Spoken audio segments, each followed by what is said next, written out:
ನಮಸ್ಕಾರ. IPL season 18 ಆರಂಭಕ್ಕೆ ದಿನಗಣನೆ ಶುರುವಾಗಿದೆ.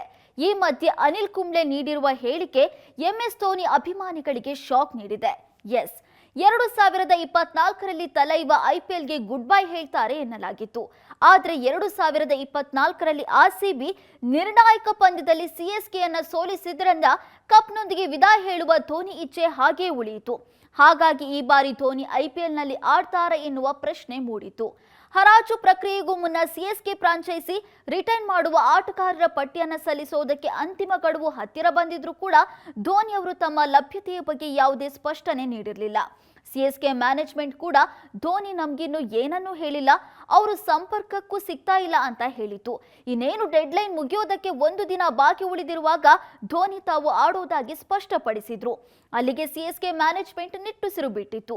ಈಗ ಖಾಸಗಿ ಚಾನೆಲ್ನಲ್ಲಿ ಮಾತನಾಡಿರುವಂತ ಅನಿಲ್ ಕುಂಬ್ಳೆ ಪೂರ್ಣ ಪ್ರಮಾಣದಲ್ಲಿ ಧೋನಿ ಮೈದಾನಕ್ಕೆ ಇಳಿಯೋದು ಅನುಮಾನ ಎಂದಿದ್ದಾರೆ. ಅಂದ್ರೆ ಧೋನಿ ತಂಡದಲ್ಲಿ ಇದ್ರೂ ಕೂಡ ಪ್ಲೇಯಿಂಗ್ 11ನಲ್ಲಿ ಕಾಣಿಸ್ಕೊಳ್ಳೋದು ಕಷ್ಟ ಅಂತ ಅನಿಲ್ ಕುಂಬ್ಳೆ ಹೇಳಿದ್ದಾರೆ. ಕೆಲವೊಂದು ಪಂದ್ಯದಲ್ಲಿ ಮಾತ್ರ ಕಾಣಿಸ್ಕೊಳ್ಬಹುದು ಅಂತ ಹೇಳಲಾಗಿದೆ. ಇದು ಧೋನಿ ಅಭಿಮಾನಿಗಳಿಗೆ ಕೊಂಚ ನಿರಾಸೆ ಮೂಡಿಸಿದೆ.